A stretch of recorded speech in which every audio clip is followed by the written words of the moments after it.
So here we go. Where is my music?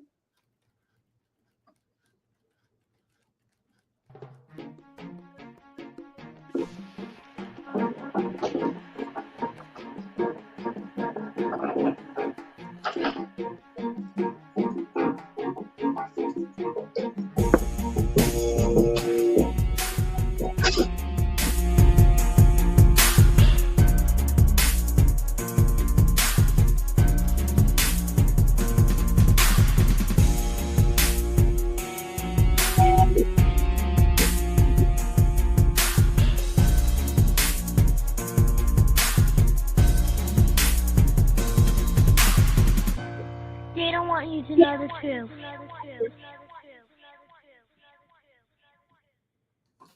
Hey, peace, everybody. Everybody can hear me, right? Just gonna do a quick like.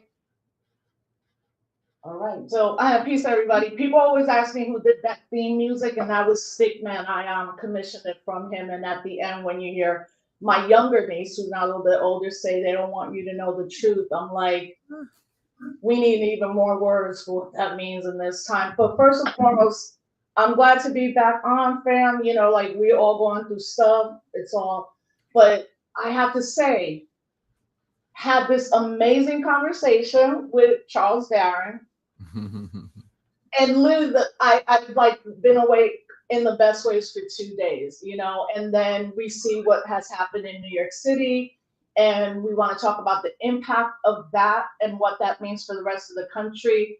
Hopefully, my other guest, Maria Isa, will be able to connect. Maria, if you see me and you can't, I totally understand.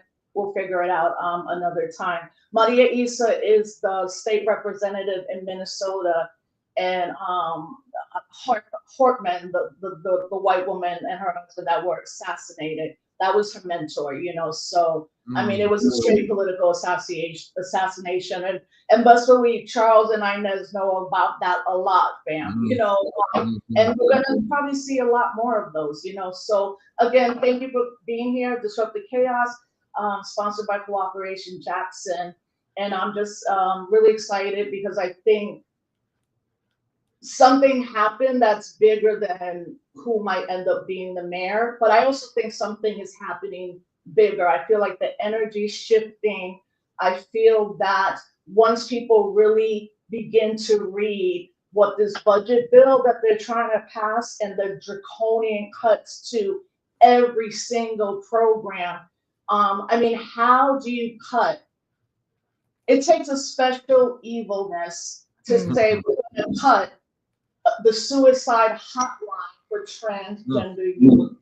I mean, you know what I'm saying? It's a lot that many people that voted for him are going to be losing their SNAP benefits and their Medicaid, you know, and it's going to get worse. And I feel the only way it gets better is what Cooperation Jackson has been pushing for the last couple of years. We're going to have to do a general strike in this country, and it's not too far. That I'm sure it's going to happen, and then we have to be ready for the massive amount of repression that is going to come. But with that, I'm so excited to have again Charles Barron, Inez Barron, City Council people, Assembly people, both, and still out there talking some of it into still deal with this electoral political project, and then of course my comrade Kali Okuno. With Cooperation Jackson and all the great work that Cooperation Jackson is doing around self-determination and mutual aid. So look, I'm just grateful to have you all on. So, I see I'm gonna add Maria Isa Taki. Okay, here you go, sis. Hey, unmute. Peace. Hey, how are you? One day at a time, but it's beautiful to see you. Always. Well, listen, fam, this is Maria Isa. She told me this the last time I saw her. She saw me in high school, and I was like, oh my God, I'm really old because now you're a state representative. That I hope one day you will become the governor of Minnesota. You know, I'm pushing you for that. But Maria Isa, you know, I wanted to bring you on just like in general, I hadn't seen you. And unfortunately, the tragic events that took place. But also, if you could just maybe drop a little bit of knowledge around your work specifically around diabetes awareness and how you push for that so hard. And unfortunately, the federal government seems to be going on some massive acts, you know, cuts that are going to impact so many of the people. So, yeah, Maria, like, first and foremost, again, your mentor and all that you all have been dealing with after that political assassination that took place. You wrote a beautiful statement, and I know you needed some time to be able to talk about it. If you could just give us a few things that, you know, were imparted by you by her and what she meant to you and the state. First and foremost, Representative Maria Isa Perez Vega. I'm sorry if it's a little loud. I'm outside of a district event that I'm glad to be here supporting Latina chefs from Venezuela and Puerto Rico. I represent District 65. I represent District 65B in the capital city of St. Paul, Minnesota, as well. I don't know if my connection's all right. No, you're good. You're good. Okay. But yeah, I represent where the Capitol stands in the state of Minnesota in my second term. I sit on Capital Investment Committee, early Children and Families Committee, as well as Education Finance. Coming that I'm a hip hop artist, I'm a child of hip hop, a scholar of hip hop, and also a type 1 diabetic, in which utilizing the elements have been able to curate the continuous movements for social justice and human rights. I'm a daughter of a young lord, daughter of New Yorkers, granddaughter of all Boricua grandparents, and I'm Soda Rican, and I always hold that because that's the mission of the power of the people, whether we be on the island or Nueva York or Minnesota, where we have been facing the realization of what's always impacted our communities of movements, social justice, and leaders. Um, and unfortunately, you know, we are facing what this MAGAism is in this era, that took the life of my Speaker Emeritus, Melissa Hortman, Representative Hortman, and her husband and her dog, too. I served, you know, 3 sessions. My first term where we brought a trifecta together, and I became what she called the rep who raps, you know. It's been very difficult. I appreciate the time and the space that a lot of folks have been giving me, but as well as also the platforms to talk about the realities that continue. You know, people think Minnesota, they think that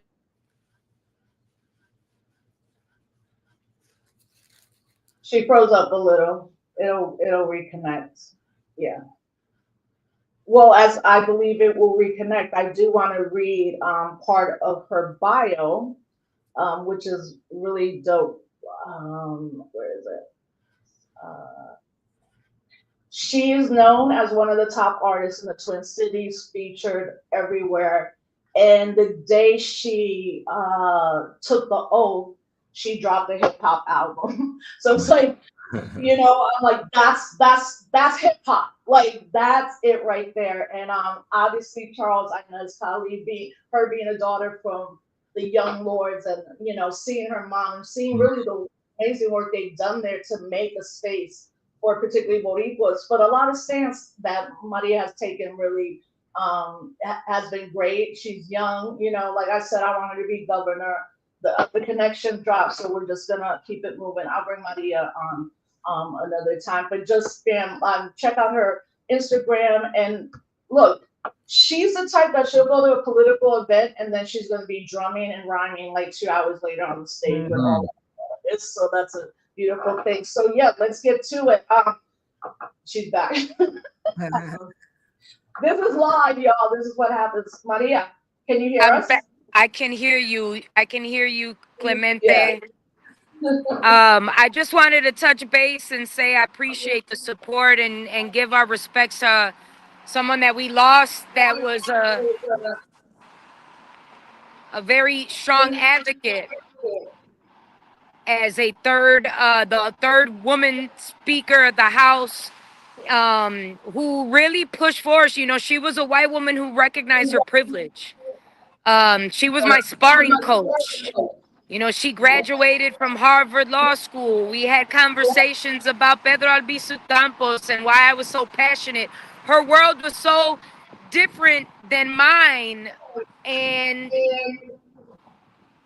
but when I first got elected, while many folks were skeptical about who's this hip hop artist that's now a lawmaker, she believed in me and she recognized the influence that and advocacy that I had to empower young people. You know, Rosa, you made something noticeable that you know me since high school. Now I'm almost close to 40, and the kids that I taught in high school are now making sure that New York City has a progressive mayor coming up in the next election. You know, so like these are the avenues of when we are in a time that is very critical, and having those conversations with my colleagues at the end of a special session that was the last time I seen my speaker, where we were sparring and challenging about healthcare and undocumented rights. And, you know, she said, challenge it and speak up. And even if we have to go through these messed up negotiations, you don't have to, you know, and I'll take the hit. And that was who Hortman was. You know, she was compassionate. She took her leadership very serious. And I'm the vice chair of the People of Color Indigenous Caucus and also the chair of the City of St. Paul's delegation at the state. And she was so proud to see the, you know, only Puerto Rican elected in those chambers. You know, a girl from the capital city who has pride of being Latina, being Boricua, being from the barrio, taking those initiatives and carrying our history to fight for justice. And she never took my mic away. You know, there's so much survival that I've had to come through, whether it be, you know, having a chronic illness like diabetes and fighting for insulin for all, whether it be having accessibility to ethnic studies, whether it be how do we challenge, you know, the history of police violence in the state that killed, you know, George Floyd, who was my security, like all of these layers of trauma. She was always wondering, you know, how do you in these movements push forward? And I said, we have to work collaboratively with the folks who do have their doctorates or their law degree from Harvard. And if we don't have that privilege, and that was something that, you know, is making me strong right now, is that she empowered us. She didn't try to take our light away. She empowered women of color to say, I'm not going to speak on your behalf. You're going to speak. And if I'm out of pocket, let me know. And so I'm going to hold that with me through these difficult times, that we are going to have to continue moving. You know, we are now facing not only an assassination, but the realities of, like, I've been on lists, but not on government lists, of attacking as a political, you know, elected official, and having to get my daughter and my mother out of my home. You know, these are the things that my mother feared about when I became an elected official, because she's been through those movements and surviving her leaders being killed. And so, you know, you don't want to see that in the general, but the reality is here, it's been here. And it's a time for us to recognize, but also to keep fighting for the next generation to take their platform. Because this isn't just about Minnesota or New York. This is about global movements. And the time is right now for us to make sure that we are educating through this pain, through this continued trauma, and take our places to make that change. Yeah, and you know, before I let you go, I, I want to again highlight that it's a political assassination, and unfortunately, there will be more. We don't know who, but that's why I'm also like, I mean, on a very personal level, I asked you, I was like, are you safe? You home? With your security? We've seen attacks from what they've done, whether people agree with the end of the politics or these certain organizations.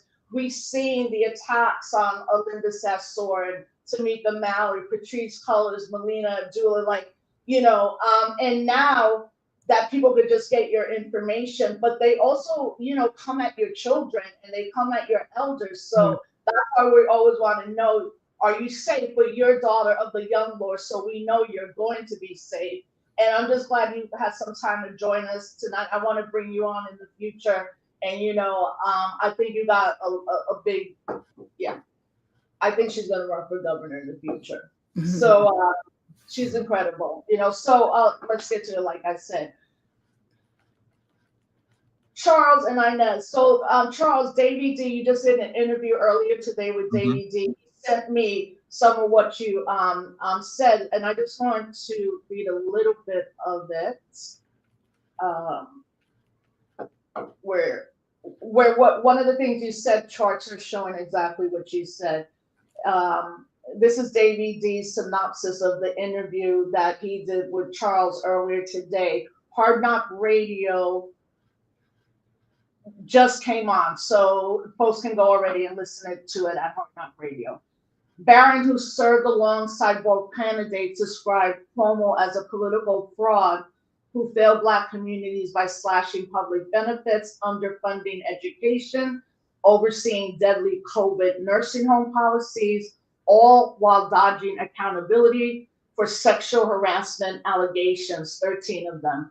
Mamdani, by contrast, was praised for his consistency on progressive issues, though Barron warned that Mamdani did not earn the Black vote and must now be held accountable by Black communities who were largely sidelined in his campaign.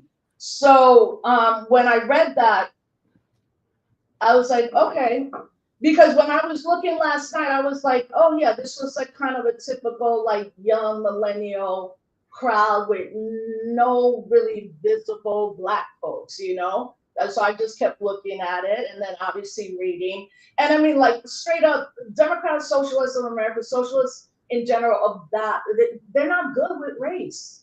Like, that's the truth. So then I pull up this chart and I said exactly, because Councilman Barron was right. So if you look at this, fam, see right here in the Bronx, Cuomo rode the Bronx, right? So you can see the pink is Mamdani's, the rest is Cuomo, right? And it speaks exactly to what Charles you were saying, right? Like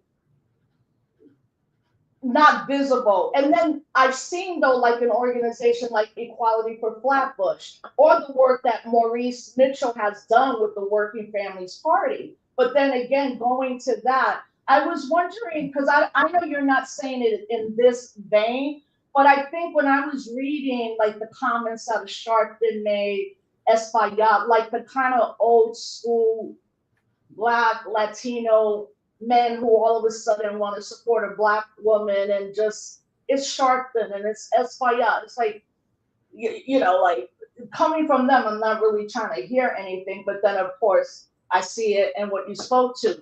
So first of all, when you saw that he won, reaction from both of you, and second, how does he have to shift?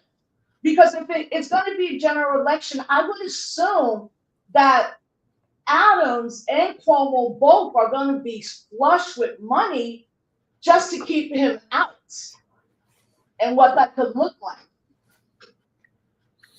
Well, Zoran is going to be the next mayor of New York City. They had more money than you can imagine behind Cuomo, $25 million.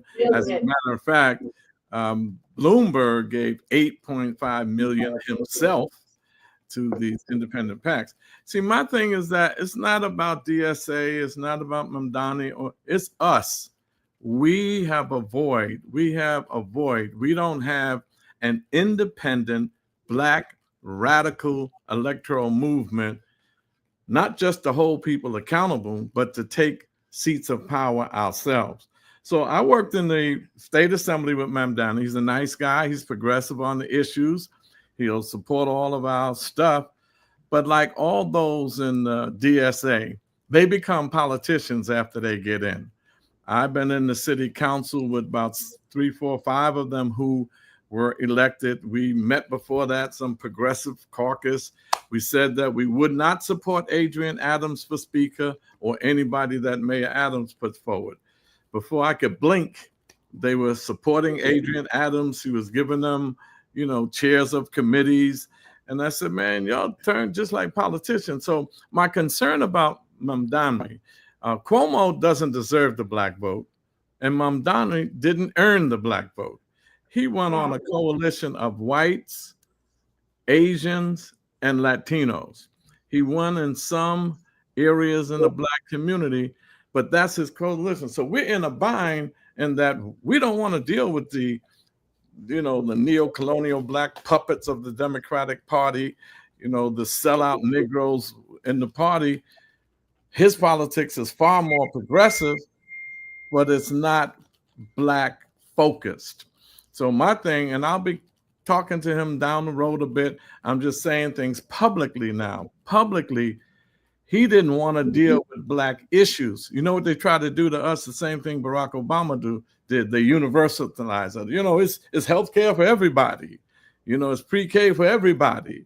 So black people will benefit from that. I said, no, if you don't specify black power, black poverty, what you're going to do about black unemployment, dealing with black homelessness, crime in the black community. He did that with the Asians, and he did that trying to appease the Jews. He's trying to do that, focusing on them. But when it comes to us, we're in some universal thing. So he won. The good thing about it is that Cuomo got whipped, and all of those sellout Negroes who criticized Cuomo and said he should resign wound up supporting him, like Greg Meeks and so many others, when he came against a socialist. So I'm glad Mamdani won. I'm glad he beat him. I'm glad he beat all the sellout Negroes. I'm glad he beat the millionaires and billionaires. And he could run or not run in the general. He's going to lose. Eric Adams, I believe, is going to lose. That, some people, unfortunately, blindly vote Democratic in the general election. They're more specific in the Democratic primaries. But we got to sit with this brother and say, hey, man, I'm not dancing in the street right about now. I want you to make a commitment. You was with me and we were supporting reparations. Why didn't you say anything about reparations during the campaign? We got political prisoners that you need to speak to. We got poverty. And don't just generally talk about poverty. We need a multi-billion-dollar anti-poverty program for the black and brown communities. We need that, and we need a workforce development program for our communities, and we need community land trusts, CLTs, and worker cooperatives funded. That's a socialist kind of characteristic thing for the black community, not in general. So that's what I'm going to be putting pressure on him. I'm going to be saying stuff publicly until our people realize, whether it's the sellout Negroes and sycophants in the Democratic Party, or whether it's the Democratic Socialists and the Working Families Party, nobody has a black agenda for black people, and we should not support anyone that doesn't have a specific agenda for black people. Well, I'm glad you say that, because again, somebody here, Stella, says we need to get an updated chart. But my family's in the Bronx. My father's business is in the Bronx. AOC is not faring well in the Bronx. Many people from that community have gone to many town halls and asked her, where are you? Like, you're never here. You're not dealing with the issue specifically. It's specifically in Soundview. So to me, it makes sense, right? That if people in the Bronx who voted in AOC and are not pleased of what she is doing or what she is not doing, right? Kind of just showing up as a Boricua at the parade kind of thing, it makes sense. I also wonder that the S word, socialism, right? But then I'm like, nah, because the Bronx is the most racial borough, and there's a reason. That don't automatically translate to a support for socialism, though, Rosa. Because I know that, and part of it is I would say this too, like there's still a fear when a lot of Latinos hear that term. Right. I was about to go there. Not from Boricuas, because we know, right? Like, and that's why I always tell people, like, what's also missing, I think, Inez, is right. a specific Black agenda, but also an understanding of the Puerto Rican community in New York City, who gets nothing from most of these politicians anyway, because we don't fit what a Latino is. We're not immigrants. Like, we get that, right? Like, I didn't ask to be a US citizen. But the relationship between African American and Puerto Ricans are so intertwined in the city that it makes sense to me that Boricuas and African American people are saying, wait, you're really not focusing. You're using this kind of Black universal language, or universal language of the people and the this and the that. I mean, I even was like, my dad's like, I heard his speech, he didn't even shout out the Bronx. I'm like, yeah, well, he didn't shout out the Bronx, so he didn't really know the Bronx. But Inez, from your experience and what you're seeing, what's your just analysis on what else he's gonna have? Well, how else should African American Puerto Ricans should be pushing him on certain things? And as a Boricua, like, I need someone to talk about and someone to be behind us getting our independence and stopping this whole nonsense of whether we want to be a colony or not. And just like reparations, AOC or Mandami don't speak to that at all. Well, Rosa, first of all, good to see you, and thank you for inviting us to be on your program. Brother Khalid, good to see you as well. We're just in the throes of watching what's happening. It's interesting. The polls until the very end said that Cuomo had this as a walkaway. He just had to be there. His name alone would get him the results that he expected and that he wanted, and that his billionaire friends wanted, and that corporate America wanted, and that Wall Street wanted, and that the media wanted. All of them were backing him. And there are also those Democrats who have allowed him to continue to bully them. Cuomo is a bully. I learned that from watching what he did in Albany, and how my colleagues in the assembly would allow that to happen, would get behind closed doors and would complain. But other than Charles Barron confronting him publicly, they just tolerated all of that. So the polls were projecting that he would be the winner. They thought perhaps it would be close at the beginning, but that as the evening wore on, he would pull away. And then with, of course, the ranked votes coming in later on, he would cement that position. Lo and behold, that did not happen. It says a lot. It says to me that you can't depend on polls. Polls are controlled by those media corporations, and they have their own interests at heart. They have their own agenda, and they're going to, I think, always project something to benefit the people that they are supporting. So all of those billions of dollars that was spent on that campaign didn't translate into getting him into that position. I think that people are beginning to become more aware with this problem of having Democrats and Republicans looking like each other. People are beginning to wonder and question, what else can we do? What else is there? How else can we make this assessment rather than looking at those party labels? And we're beginning to see that. And when it was pointed out, hey, just so you know, the same people who backed Trump are backing Cuomo, I think that struck a note, a very resounding note for people who were casting their votes. And it reminded me when the polls said that Hillary Clinton was going to win the election. The polls all said that, but that didn't turn out to be true. So we know that we cannot depend on these polls, and we know that we cannot allow these polls to influence our decision. When we have a candidate, and that wasn't the candidate that we voted for, but when we have a candidate that we believe represents our issues, don't be hesitant to back that candidate. Now, we vote in our own candidates because as progressive as he presents himself, he did not did not see the need to interact with the Black community on the ground.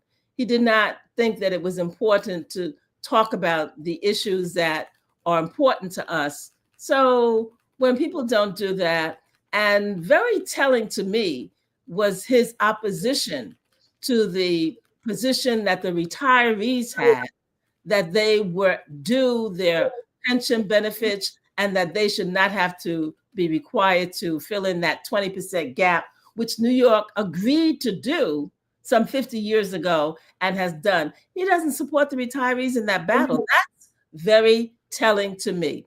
And to me, that's perhaps he's kowtowing to that other union that holds that same position and says, yeah, DC 37. And so, go ahead. You call yourself a socialist, you wear that label, that hat, but you don't think that the people who worked in city positions and have now retired and for years have been entitled to that, you don't think that they have that entitlement, that they should keep it, even though all of the 11 court decisions leading up to the final one said that they were entitled to that? That's very concerning to me. Very, very concerning. Yeah, and to bring Kali into the conversation, after it was looking like he was winning, Kali posted this on his Instagram. To all my New York City comrades, strap up. The duopoly is going to do everything it can to undermine Namdami. Should he win, there will be a capital strike. Federal funding of all sorts will be cut and curtailed. Trump will double down ICE raids, and that's just the beginning. And learning from Jackson and what we did right and what we did wrong over the past 13 years is going to take a concerted action for the left to act scale, and particularly to the scale of New York City. And don't underestimate the amount of narrative work that we are all going to need to do.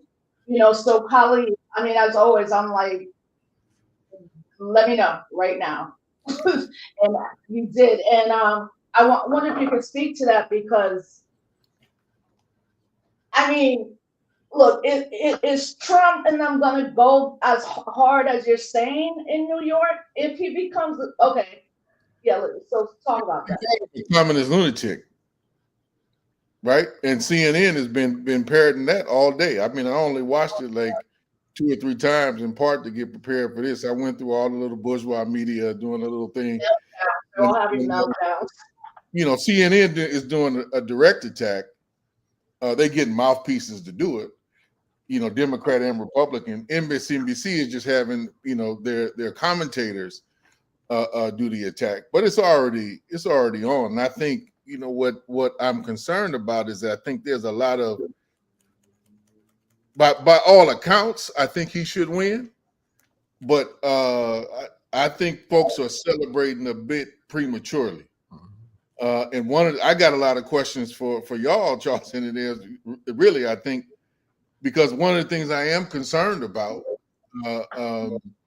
and I'm waiting to hear more, you know, y'all comments and learn from y'all and hear the interview with David D. But I was looking at that map, right? And while it looks, you know, I know New York a little bit, especially the black areas, like the black and Puerto Rican areas, because, you know, I done ran them streets, you know, whenever I could the last 30-something years. So, and it was very glaring to me that some of our neighborhoods went to Cuomo. And so one of the pieces that I'm concerned about, that I think Adams is going to pick up immediately, and if some of the stuff I saw in the Post, he was already angling in that regard already. What I'm concerned about is that the Democratic Party, with the support of Bloomberg, with the support of some other major capital coming in, including some of Elon Musk money, which I've already seen some posts that he's willing to throw down to make sure that Mamdani doesn't win, and that's just one particular representative. But I think they're going to try to pick up and fashion a new coalition to keep him from winning that consists of black folks who are disaffected for the very reasons that Charles and Inez just you know outlined, plus the old Democratic Party, you know, Negro tendership that exists within the Democratic Party, and they're going to try to marry that. A very particular Jewish coalition and vote in New York City on this line that him being pro-Palestinian means he's automatically anti-Semitic. And if folks don't think that could potentially be higher, I think you're misreading the situation because it's that particular. On that point, Brad Lander is like you know, Brad Lander's right next to him, right? And everybody saw what happened to Brad Lander. right? So there's been less of a conversation, even talking about him being anti-Semitic. Because how are people going to do? No, but it's elevating now. This one Okay. thing I would warn people against, Rosa, is it's one thing for the media to go after him when they didn't think he was going to win. He's now in a pole position, right? Everybody else has been eliminated from the field. So he can stand there and represent a particular section of the Jewish vote. But that ain't the Zionist section of the Jewish vote at all, right? And when I say the Zionist section of the Jewish vote, you got to also add into the other component of how both the Democrats and the Republicans are pro-Zionist themselves to a high degree and going to defend that by all costs. And they're going to make this a national campaign. This is not going to be a local, not that New York is a local by any other stretch of the imagination anyway, but this is going to be a national and international focused campaign that they're going to really throw down on. And it's different when you are now the front runner and the only subject of in focus of attack, right? And best believe, I think Cuomo, despite his ego, he'll likely sit this out, right? Because the Democrats would tell him, sit this out. We'd rather have Adams in there than we would rather have somebody, AKA Bernie Sanders. And I'm bringing up Bernie Sanders because, look, don't think that the Democratic Party won't cut your throat, even if you in the umbrella. They did it 2 times within living memory, right? Just with Bernie's campaign on a national level around even weaker issues, right? Now, these folks are very committed towards this ethnic cleansing and this genocide, and they've done a great job of equating any criticism of Israel as being automatically anti-Semitic. And Mandani has not figured out how to crack that nut. He's kind of backed away from it a bit here the last at least a couple of weeks. If I'm wrong on that, somebody correct me, right? But I think he's been weak in kind of trying to have it a little bit both ways rather than planting a solid flag and saying, no, I'm with Palestinian, self-determination and liberation. That does not mean I'm, quote unquote, anti-Semitic. And criticizing the state of Israel does not translate into an anti-Semitic position. Any state can and should be criticized for its human rights records and what it does to people, and they are no different, and there's no exception should be made. Now, I think if he would have stayed on a position like that, I'm not sure if some of them same folks would have stood with him. And watch, this is one that he's going to have to figure out in the next weeks. It's going to be very clear whether he's waffle, towards the Zionist camp, or if he's going to waffle, or try to continue this line of having play it both ways. And one of the big pieces, watch, y'all mark my way. It's going to be some of the Negroes that you describing, Charles and I, there, that's going to come at him the hardest on this particular piece. Well, that's let me just say this real quick, Rosa. we got Ricky Torres, right? Like, right already. See, and older guard, that doesn't include Charles. See, with you and Inez, when people say the old guard, I'm talking about the Sharpens, the Espayats, who actually, like, anytime they say something, no young person's going to gravitate towards that. People gravitate towards you both because you have been true to your principles and ethics. So yeah, Charles, like, how do we look at it then? See, what you're right. Your analysis is correct. The reason why I think he's going to win, and you're right, it's not going to be a cakewalk. Yeah. It's not going to be the normal, well, you got the Democratic line, so you automatically going to win. It is not going to be like that. But I think the reason why he'll probably pull it out is because, one, Eric Adams is bad news. Eric Adams is very difficult to push on the Black community now.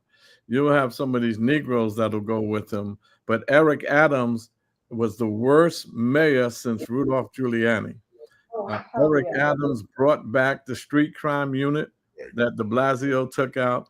Eric Adams was against no cash bail when we're trying to let our brothers and sisters off of Rikers Island with violent crimes. Eric Adams cut every city agency's budget when I'm sitting there looking at a surplus. a surplus in $115 billion budget, and he's cutting stuff. Eric Adams has a bloated police budget of $11 million. He cut the education budget by $450 million, and the police have $11 billion. He has been bad news. And then everybody's seeing him as a sellout to Donald Trump to save his own hide. So he is a tough candidate to gain that kind of excitement around. The challenge is the business community is telling Cuomo, stay in, stay in. And then the politicians are saying, get out, because if you and Eric are in, you're going to split that vote and Mamdani is going to win. But if just one of you are in, then we could unite that vote and perhaps beat them. So that's what their strategy is. But one of the things that does happen in general elections all the time is it gets into party. So like if you a Democrat, sometimes they don't even look at the names; they just go straight down. So it is not going to be a cakewalk. This is why I think that he should take care of the Black community. He should hear us, because I am not going to push people toward him just to stop Trump and stop. I ain't doing that no more.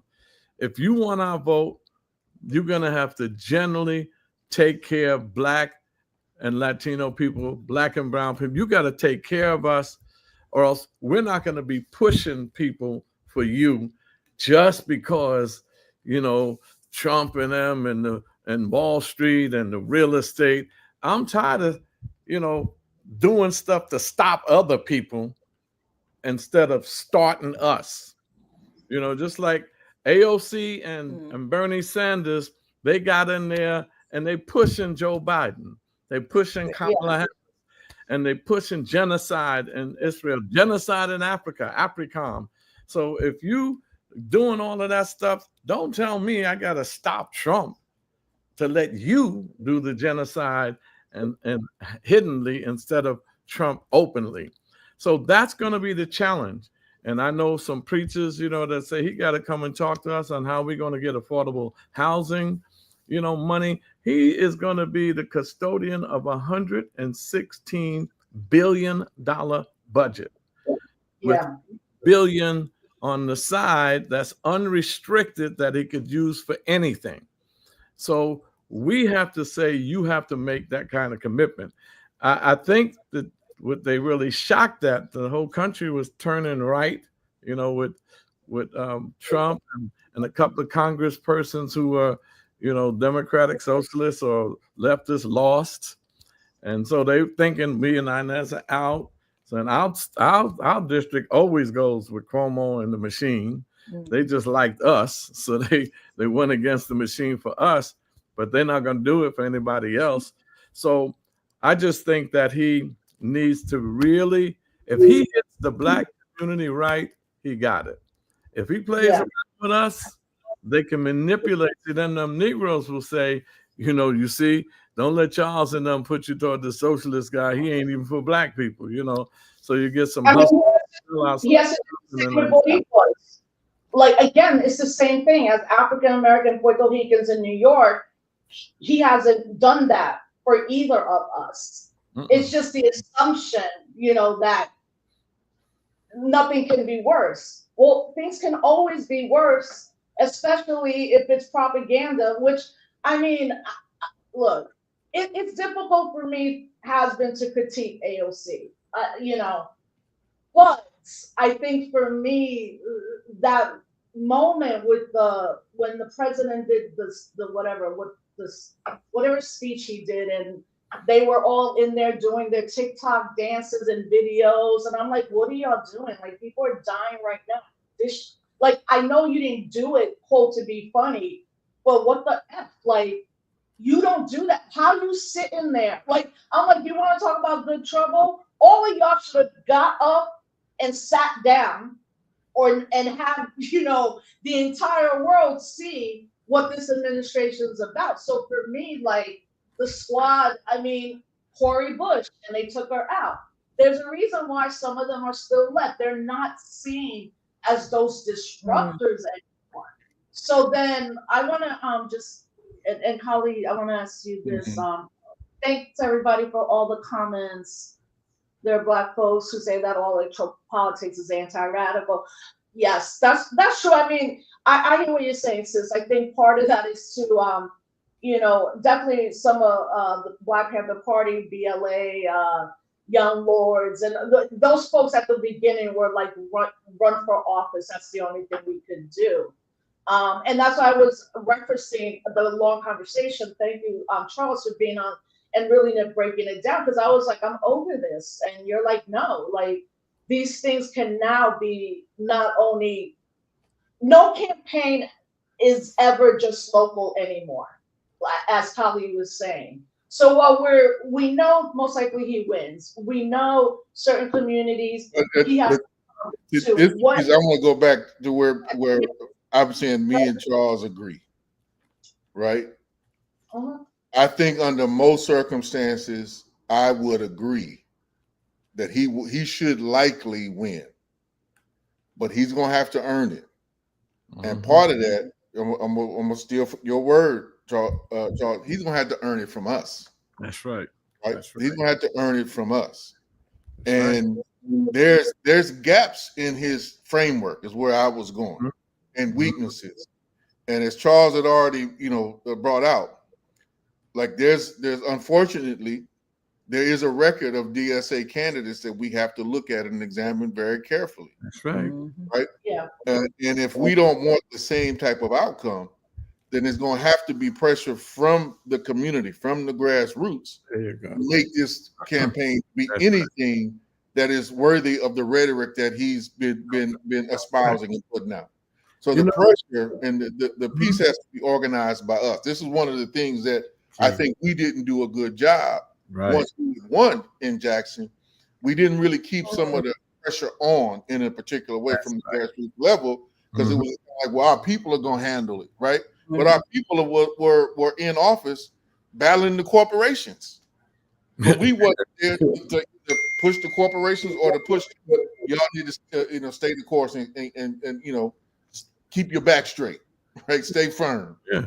Right. And so these are some of the pieces I think that have to be learned. And the only piece was worried about just catching up on everything last night and throughout the day. I've just seen some stuff that came from Jacobin and from committees of correspondence. And it's a lot of premature celebration as if the thing is already won. And there's not a fight to be had. Still, there's not some ground to be gained. And there's an underestimation of what the Democratic Party machine is going to do. That's right. And it's how already, like you said, with the right. And so that's the piece that I'm concerned about. And I'm most concerned, I got to start with my own folks, is that given how we have been positioned and abused on the Democratic Party plantation, but there's a whole bunch of our folks who get tenders from there, right, and who get various appointments and handouts from they don't want to cut. That is a weakness that he's going to have to confront. Now, how do you confront that weakness? You got to do what Charles and I there said. You better come speak to us. That's right. Concrete promises about addressing our particular issues. Don't just blanket over them. Don't just do the gloss over, right? Don't do the narrow socialist, white socialist thing, which is all issues get reduced down to class. When no, reality is far more complex than that. Right? Ask any black person or any woman that you can't reduce everything down to just class. That's not how the world works. Then you have to deal with some specific constituencies and what their needs are. And we got to start with ours because that's what we know best and that's what we represent. Yeah. So there's a fight to be had here. They may not vote for the opposition. They will stay home. Stay home. Right. See, that was one of the problems even in this. Yeah, turnout was not good in terms of the numbers. Black community. They just said, I don't like anybody. I'm staying home. So even if he got 90% of our vote in November, if it's 90% of 10% that come out, you don't have anything. So for him to really assure his victory, he has to get to the black community. And the black community, they're like, first of all, they're in a survival mode. straight up survival. You know, they want, you're gonna put some bread on the table, you're gonna, you know, survival. They're tired of being lied to. They don't have no faith and belief in politicians. They lie all the time. They're sick of the sellout Negroes who deliver nothing to them after getting their votes. So he has to come along now knowing that that's the kind of, you can't just say, I'm gonna have free busing and everybody can ride, even black people. I'm gonna have pre-K. Now I know pre-K, even if you say that in universality and universal lit, we have trouble getting pre-K in black communities. Yeah. Ever you pushing, it's a problem in the black community. You have to say black. You have to say black. You can't and help build up the particular resources that are needed that have been intentionally neglected for decades. Got to do that, and it's a bad start saying that you're not going to support. You know that retiree money is $600 million to pay for the Medicare gap, the 20% that the feds are not paying in health and Medicare, the 20% you got to get on your own. For 50 years, the city council paid it for the retirees. Eric comes along and wants Aetna to privatize it so he can keep the 600, and wants to go with Aetna, and Aetna then insured African people for the European enslaver. And so he don't care about none of that. We beat him back on everything, and he took a step back because we beat him so badly. Now he's leaving the 600 million. We won that. But Mamdani is against that. So he now can take it out. And he got to assure people he's not going to do that. How could you be? And the reason why? Because DC 37, which is one of the biggest unions in the city, said anybody that touches Barron's bill or does what he says around these retirees, we're going to withdraw our support and money. He caved into that. So if he can cave into that, he's vulnerable to cave. He's a politician now. And all of the, the pragmatism overtakes the principles and the ideology. And I also, something that stands out for me is, right, he has hardly used the word black as it means to race and ethnicity. He spoke to no specific issues of women, particularly Black maternal health, and how so many Black women, as you know, in your district and in New York City have died giving birth, and the numbers are growing. His campaign said nothing about reproductive rights and said nothing, and I don't think he will. What are you going to be doing when the next Black or brown person is murdered by the NYPD? I need to know that now. Because if you become the mayor, we already know, in general, the NYPD is going to kill another Black and brown person. We don't know when or where it's going to happen. What's his stance on that? He wasn't even asked the question, but these are the two things I specifically did notice. Like, come on, you got to talk about the NYPD. He's too afraid already. So in that sense, around the pragmatic thing, but Inez, around specifically, like, again, because obviously Black women vote in high numbers, but there's nothing in this campaign that I think speaks to, again, not only Black maternal health, but Black women and reproductive rights, and what does it look like, well, it's not a good look, is what I'm saying. He said nothing about Black women. And I think that's important too. Right. I didn't hear him say anything about it. I didn't go through his platform with a fine-tooth comb to see if, in fact, it's there. But as you said, he did not make that one of the outstanding issues in his campaign, his platform. He was talking about busing, free busing. He talking about minimum wage, raising the minimum wage, and those things that are generic, as we said, to a larger population. But as Charles has said before, our population, Black, Latino, that population, and particularly women, in terms of the issue of maternal mortality being so much greater than what it is for white women, is an area that has to be specific for our communities. How are we going to address that? What are we going to do to make sure that, and the issue of diabetes, which is so prevalent in our community amongst our people is addressed, and carve outs for that, targeted money for that. Those are the kinds of issues that he's going to have to address, particularly for the Black and Latino community. Listen, these areas where we see that the data shows that there's great disparity are going to need addressing in a particular dedicated fashion. And what is it that you're going to do to be able to increase that? So in our community, we realized that, and we were able to have the Betty Shabazz Health Center established. Right. And that's something you've got to be targeted, you've got to be specific, you've got to make sure that you address those issues that are certainly pinpointed.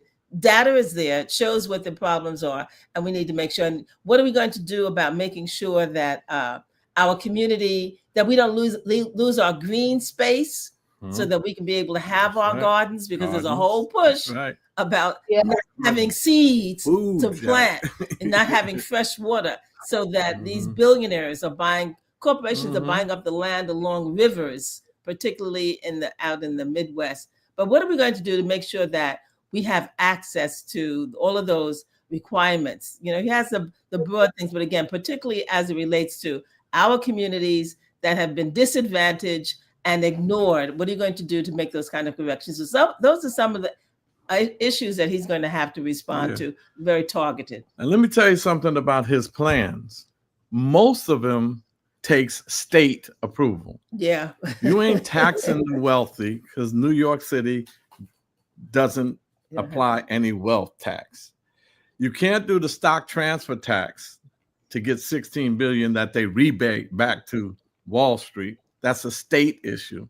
So a lot of his stuff is state stuff that he has to really do. And then the other piece is that it is easy to look at New York City, and when you see, I have to repeat this, $116 billion is the budget. The state budget is $252 billion, and Hochul has another $15 billion on the side, an unrestricted fund.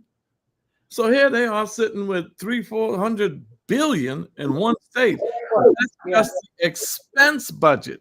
There's a capital budget that goes along with that. New York City has a capital budget of $169 billion for the next 10 years. So I'm going to say to him, Zoran, I was up there in Albany with you.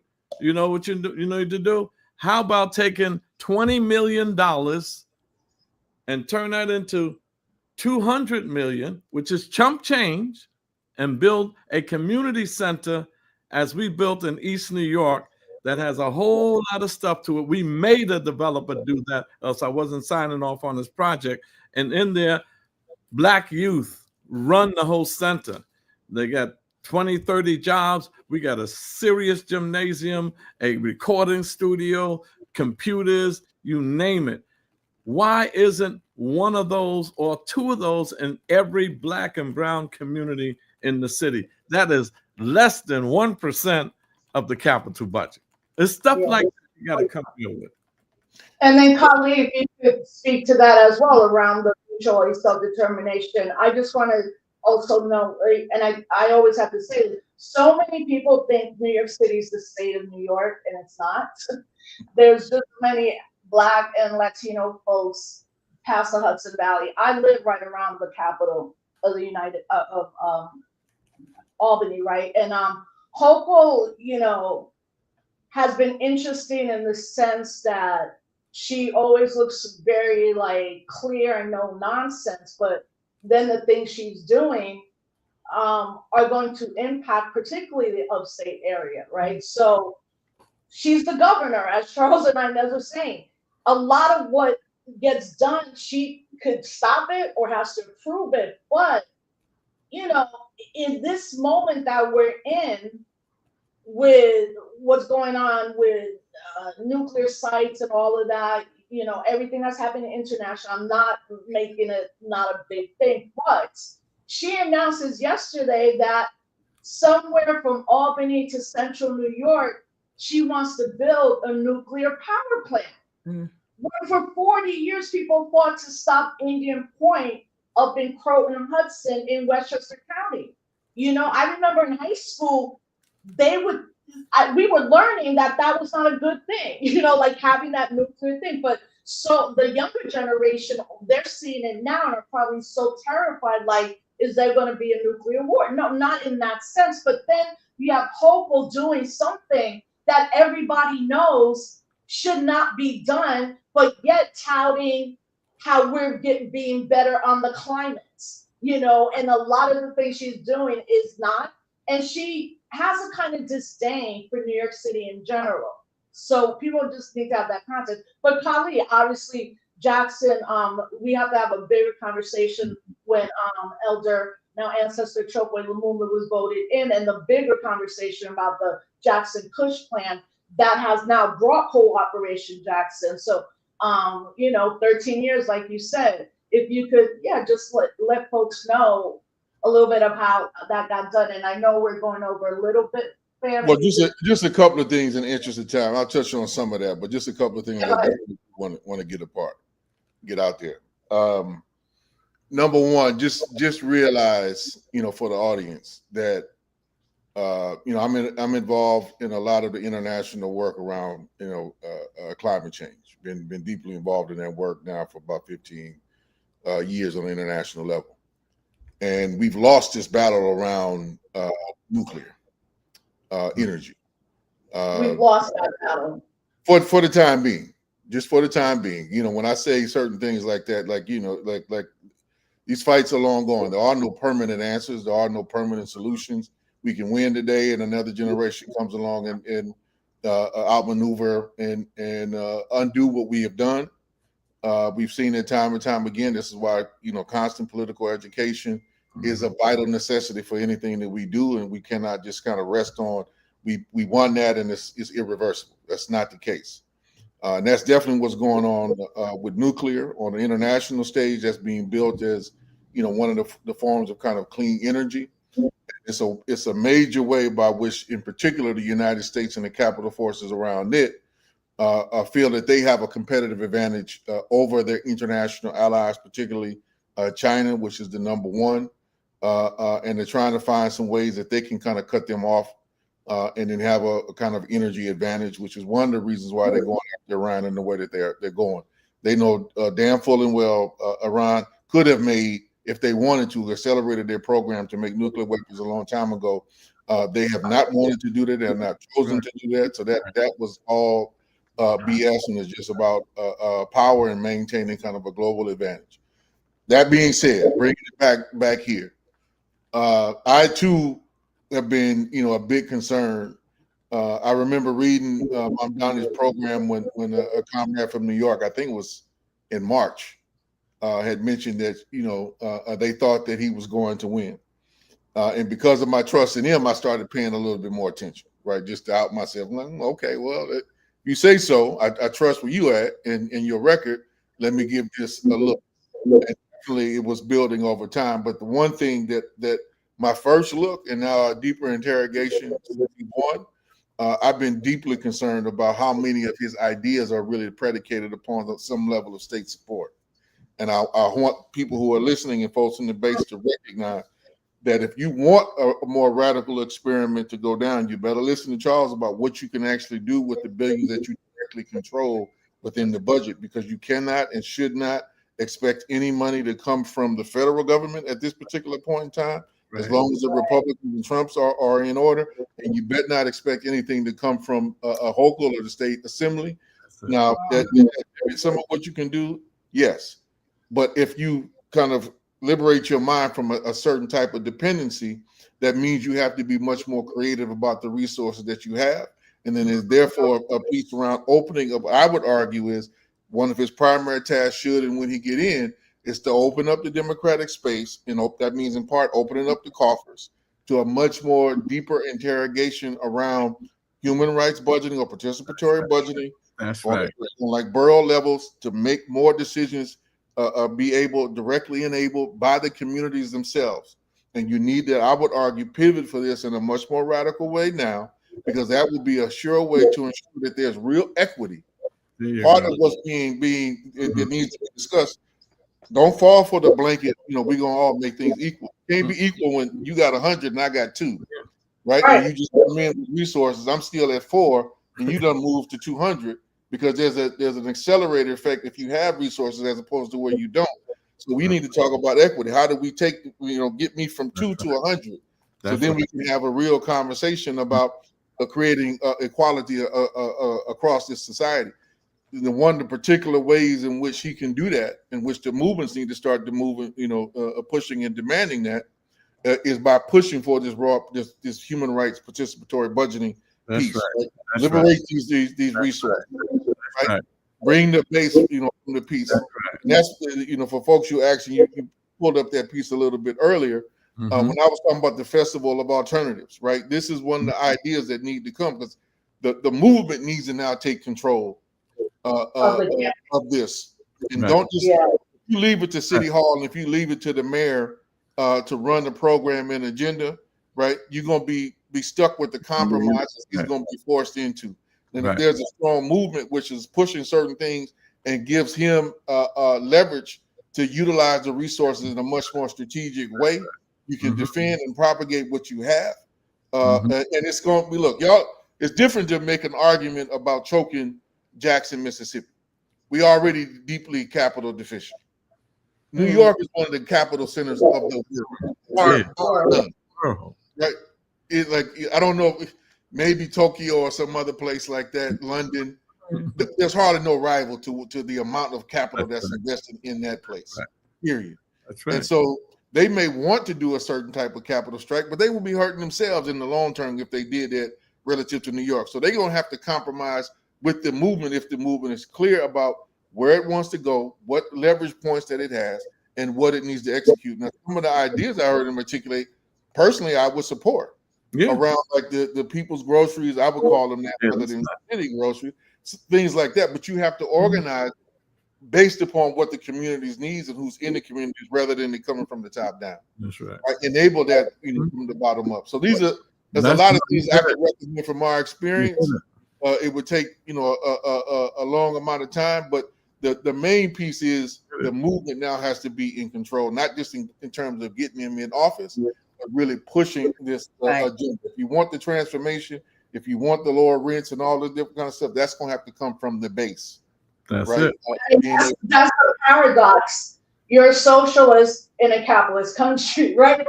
And the way you just said that this so much is dependent on the state is literally the opposite politic of self-determination and mutual aid. So first, as we wrap up, everybody, thank you. These are the most comments I've had. It's hard for me to reply, interview, and produce. But I'm going to cut and paste these and maybe just have like a Q&A where people can just come on with me and we can talk about this more. As I wrap up, I do hope that people will begin to support this show even more. I was telling Colleen and a couple other people that I just want to change the focus a little bit. And I think this is the first show that's going to show that I want the analysis, but I also want to show the resistance, the wins, and the movements that are happening around this country. And what I really want to do with this show, so if you're part of an organization or a group, anywhere you're at, DM me. I want this show to begin to highlight the organizations, the farms, the Liberation Farms, the Soul Fires, the Cooperation Jacksons, all these things that are happening, the amount of interventions that are going on when ICE is trying to pick up people. I also want people to know that there are now like white men dressing up as ICE trying to take people. And I've seen a lot of videos of interventions. And when you see the video, you're like, yo, these are just some like mob lynch dudes that went to the supply surplus store and then can't show a badge because they don't have one. And also I want people to know, where are folks being taken to? Where are they being disappeared? And why I want to end on this is because this is about to really happen in Florida. Florida is building a detention center for migrants in the Everglades. They are calling it Alligator Alcatraz. They already are about to open and have 10,000 beds, $450 million a year. And the reason they want to open it and call it alligator Alcatraz is because the Attorney General of Texas said, well, if the migrants try to escape, the alligators or pythons are going to kill them. I started this show with saying how demonic and evil you have to be to take away a suicide hotline for trans people, and how extra demonic to come up with this. Like, do these people just sit down and say, what's the worst, most inhumane thing that we can do? And that we can't keep our eye, we have to keep our eye that they are arresting people every day in this country being disappeared to. And the Supreme Court is now saying that Trump can go ahead with taking people and taking them to countries that they don't belong. So as we wrap up, if I could just have a couple things. So Kali again, and then Charles and Inez. Because this is crazy. This is like the what the F thing. Only thing I would just say, look, you know, because this was New York and this took place, it was fairly significant, but it's far from over. Don't overgeneralize what happened. Particularly, you know, there's a lot of ground to be covered. There's a lot of bases that still need to be tapped into. The organizing work that was did to get to this point is going to have to accelerate, and he's going to need to answer some questions to the Black, Latino constituents in particular. I think to elevate and get to a particular place, and then our community is going to have to hold him accountable to actually move an agenda forward and to fight and defeat capital. You know, that's where we're at, and don't make no illusions or overgrandize anything. What's on what's at play. You know, we get what we organize to take. Don't ever think otherwise. Right.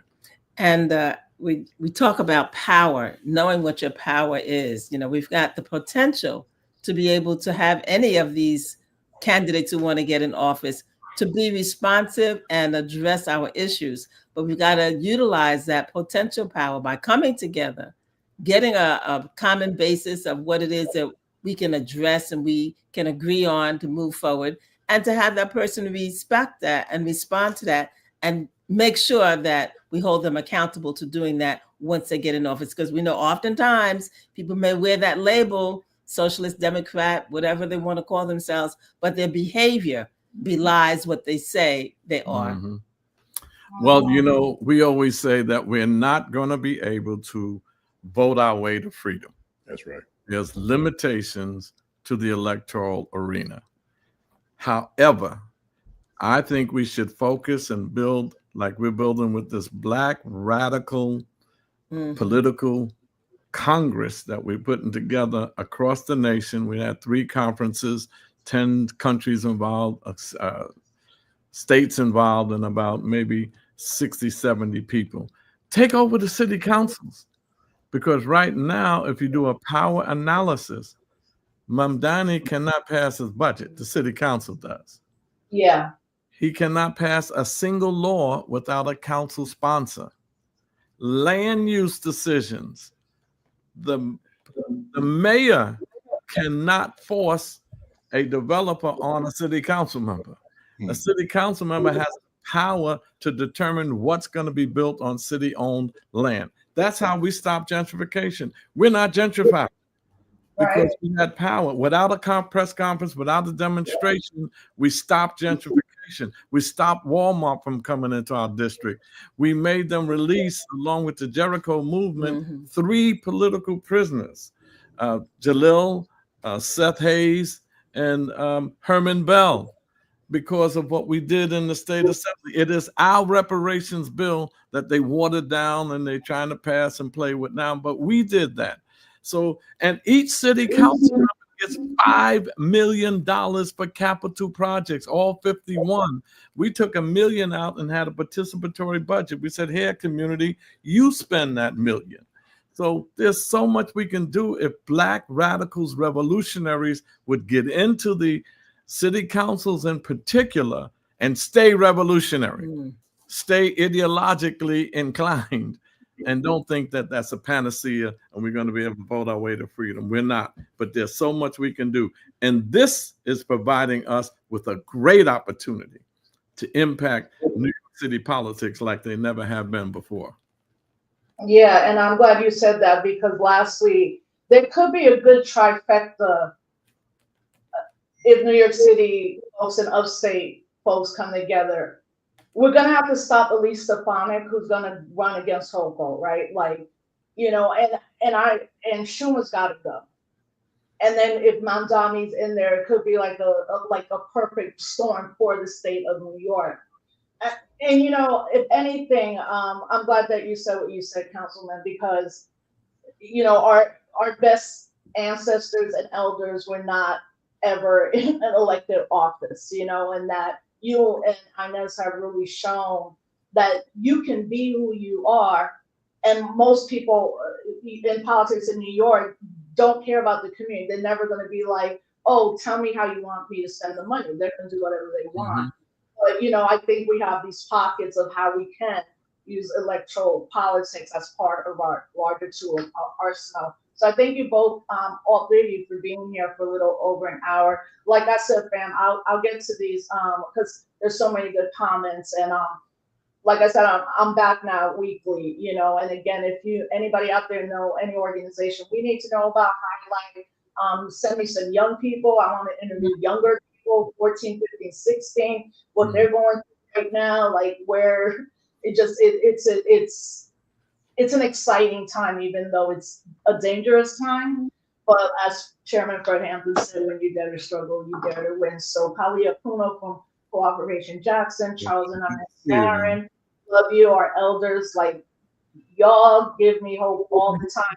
And no, I'm not going to run for vice president ever again. Somebody asked me, but I might Congress. I don't like the Congress person here. And I said, maybe we'll make it a really good trifecta. His name is Paul Tonko. He needs to go to, but I have to say, I woke up today like, oh, maybe I should listen to Charles and Holly about trying this thing one more time. But also, fam, if you're ready to run, you don't need to be part of the Democratic Party or two-party system. There's other ways that you can run, and we need younger people to run, and like we need the city councils and the judges and the water commissioner and all that. So again, thank you all three for giving us this time. We'll bring you back, and I'll see everybody again. Thank you for always supporting Disruptive Chaos, which is sponsored by Cooperation Jackson, and make sure that you follow Cooperation Jackson, Liberation Farm, and Soul Fire Farm, the two farms up here. So peace, everybody. Have a good night. Be safe. Thank you all. Thank you. Y'all take care. Thank you. Take care, Kylie. All right. Love ya. Bye. Bye-bye.